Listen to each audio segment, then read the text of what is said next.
எந்த பெண்ணிலும் இல்லாத ஒன்று ஏதோ அது ஏதோ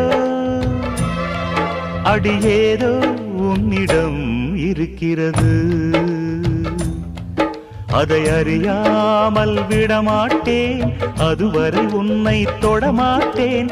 எந்த பெண்ணிலும் இல்லாத ஒன்று ஏதோ அது ஏதோ அடி ஏதோ உன்னிடம் இருக்கிறது. அதை அறியாமல் விடமாட்டேன், அதுவரை உன்னை தொடமாட்டேன். எந்த பெண்ணிலும் இல்லாத ஒன்று ஏதோ அது ஏதோ அடி ஏதோ